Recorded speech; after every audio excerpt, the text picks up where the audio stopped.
Afghanistan, the Taliban, and private security companies, or contractors.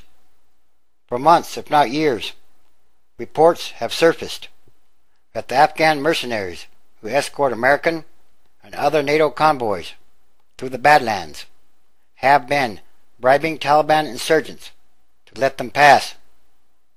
Then came a series of events last month that suggested all-out collusion with the insurgents or the Taliban. After a pair of bloody confrontations with Afghan civilians, two of the biggest private security companies or contractors, Watan Risk Management and Compass Security, were banned from escorting NATO convoys on the highway between Kabul and Kandahar. The ban took effect on May 14th. At 10:30 a.m. that day, a NATO supply convoy rolling through the area came under attack. An Afghan driver and a soldier were killed, and a truck was overturned and burned. Within 2 weeks, however, with more than 1,000 trucks sitting stalled on the highway, the Afghan government granted Watan and Compass permission to resume. So, in other words, they can't do without private security companies or contractors in Afghanistan. Watan's president, Rashid Popal, strongly denied any suggestion that his men either colluded with insurgents or orchestrated attacks to emphasize the need for their services. But the episode, and many others like it, has raised the suspicions of investigators here and in Washington, who are trying to track the tens and tens of millions in taxpayer dollars paid to private security companies or contractors to move supplies to American and other NATO bases. And although the investigation is not complete, the officials suspect that at least some of these security companies, many of which have ties to top Afghan officials, are using American taxpayer money to bribe the Taliban.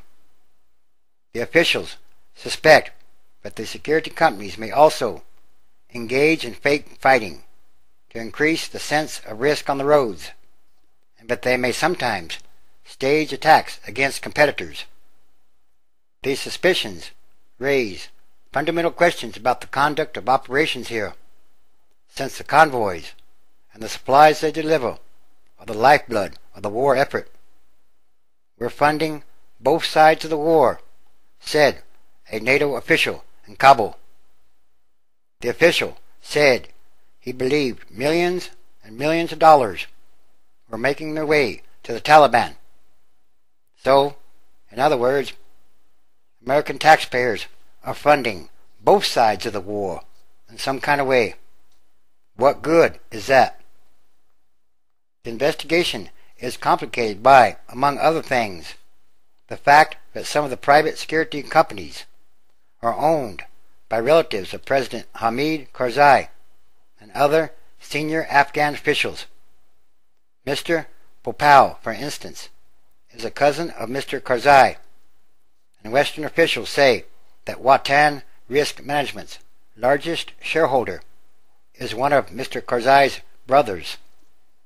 The principal goal of the American-led campaign is to prepare an Afghan state and army to fight the Taliban themselves, supposedly.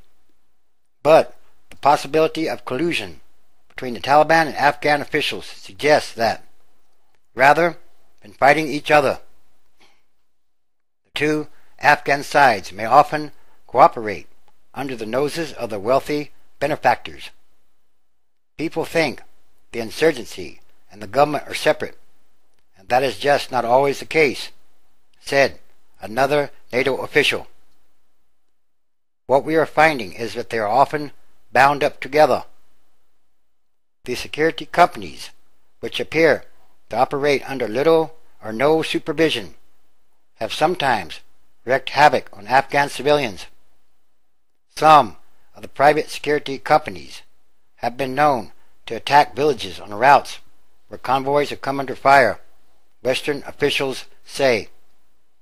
Records show there are 52 government-registered security companies with at least 24,000 gunmen, most of them Afghans, but many, if not most, of the security companies are not registered at all, do not advertise themselves, and do not necessarily restrain their gunmen or mercenaries with training or rules of engagement. Some appear to be little more than gangs with guns. So yes, the American taxpayers are also funding gangs with guns to run around in Afghanistan.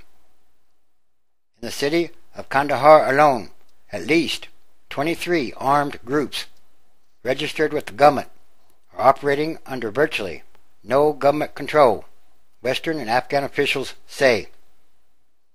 On Kandahar's chaotic streets, and who is the author of chaos and confusion, armed men can often be seen roaming about without any uniforms or identification.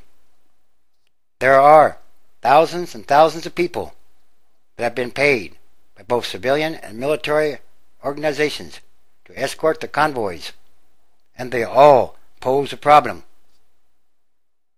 Many of the gunmen or mercenaries are escorting convoys carrying supplies to American and NATO bases under a $2.2 billion American contract called Host Nation Trucking. American officials award contracts to Afghan and American trucking companies to transport food and other supplies to their bases around the country, but they leave it to the trucking companies to protect themselves. So, as a result, the trucking companies typically hire one of the security companies that have sprung up to capture the extraordinarily lucrative market in escorting convoys. These security companies typically charge $800 to $2,500 per truck to escort a convoy on a long stretch of highway, and the convoys often contain hundreds of trucks each. In addition, many of the security companies or contractors also have contracts to guard American military bases.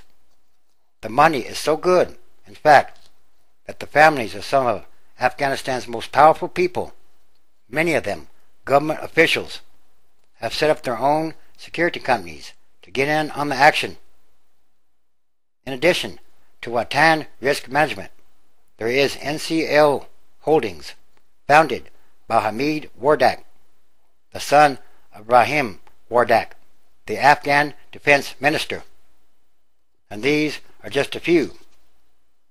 Yes, there's something more going on here. And this is not good. It's not good at all. So the result is much about the relationships between the security companies and the Taliban is shrouded in mystery. Afghan and NATO officials say that evidence suggests that in order to keep their trucks moving and to keep up their business, some companies may sometimes pay Taliban fighters not to attack, or to sometimes mount attacks on competitors. And there's something wrong with that picture. The American taxpayers are getting ripped off in some kind of way, and these are more signs of the end times, transition days. Daniel chapter 12. And at that time shall Michael stand up, the great prince, which stands for the children of thy people. And there shall be a time of troubles, such as never was since there was a nation, even to that same time. And at that time thy people shall be delivered, every one that shall be found written in the book. 2. And many of them that sleep in the dust of the earth shall awake, some to everlasting life, and some to shame and everlasting contempt. 3. And they that be wise shall shine as the brightness of the firmament, and they that turn many to righteousness as the stars forever and ever. And yes, there are many different types of signs happening daily all around the world.